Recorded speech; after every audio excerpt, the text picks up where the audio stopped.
જય શ્રી કૃષ્ણ. જય શ્રી સ્વામિનારાયણ.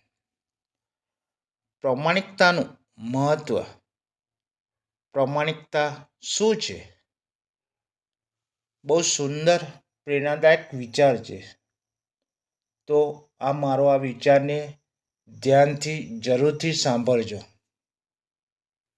પ્રામાણિકતા રાખવી એ કોઈ ગુનો નથી.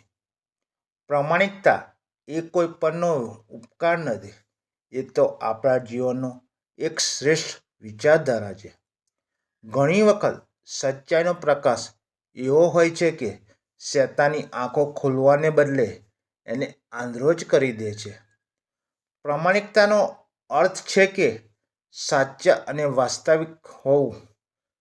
જૂઠની ઝડપ ભલેને તમને વધારે લાગે, પણ છેલ્લે સુધી તો માત્ર સચ્ચાઈ સિવાય બીજું કોઈ જ નહીં ટકે. પ્રામાણિકતા ફક્ત દેખાડો કરવામાં નહીં પણ તમારામાં હોવી જોઈએ. હંમેશા સાચું બોલવાની હિંમત રાખજો. પરિણામ ભોગવવાની શક્તિ તો ઈશ્વર આપશે. પોતાને ભલેને તમે હોશિયાર સમજતા હોય, પણ બીજાને બેવકૂફ ક્યારે ના માનવા. કારણ કે મગજ તો બધાને હોય છે. કોઈ માણસ ચાલાકી બતાવે તો કોઈ માણસ ઈમાનદારી. જ્યાં સુધી ચૂપચાપ બધું સહન કરશો ત્યાં સુધી જ તમે સારા લાગશો. કોઈ દિવસ સાચું કહેવા જશો ને ત્યારે પારકા તો ઠીક, પોતાના લોકો પણ કડવા લાગશે. તમારું શરીર સુંદર હોય કે ના હોય, પણ શબ્દો હંમેશા સુંદર જ રાખવા જોઈએ.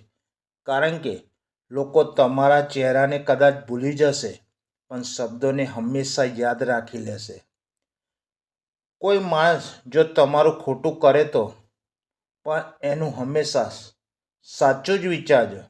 કારણ કે સમય જતાં એ માણસ એને તમારી સાચી કિંમત જરૂર થશે. એક સુંદર વિચાર છે, એને યાદ જરૂરથી રાખજો. જ્યારે તમને કોઈ પૂછે કે જીવનમાં શું મળ્યું અને શું ગુમાવ્યું, ત્યારે ગભરાયા વિના જવાબ આપજો કે ગુમાવ્યું એ મારી ભૂલોના કારણે, અને જે કંઈ મળ્યું ને એ બધું ઈશ્વરની કૃપાથી મળ્યું છે. કારણ કે મારો અને ઈશ્વરનો એક સારો સંબંધ છે. જરૂરિયાત કરતાં વધારે હું કોઈ દિવસ માગતો નથી અને ઈશ્વર ઓછું મને આપતો નથી. પોતાનું હોય એ ક્યાંય જતું નથી અને પારકું હોય એ કોઈ દિવસ ટકતું નથી.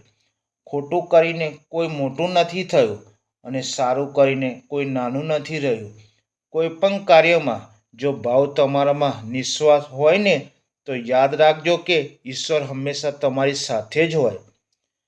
મંદિર સુધી પહોંચવું એ શરીરનો વિષય છે, જ્યારે ઈશ્વર સુધી પહોંચવું એ મનનો વિષય છે. દિલથી દુઆ કરો તો બધું જ મળી જાય. ફૂલનો છોડ રોજ પાણી મળતા કળી પણ ફૂલ બની જાય છે. વાણી અને વર્તનમાં મીઠાશ હોય તો દુશ્મન પણ દોસ્ત બની જાય છે. જ્યારે દિલમાં શ્રદ્ધા અને વિશ્વાસ હોય ને, ઈશ્વર પણ ચોક્કસ મળી જાય છે. જો તમને આ વિડીયો ગમે તો તમારા પરિવાર મિત્રોને જરૂરથી શેર કરજો. જય શ્રી કૃષ્ણ. જય શ્રી સ્વામિનારાયણ.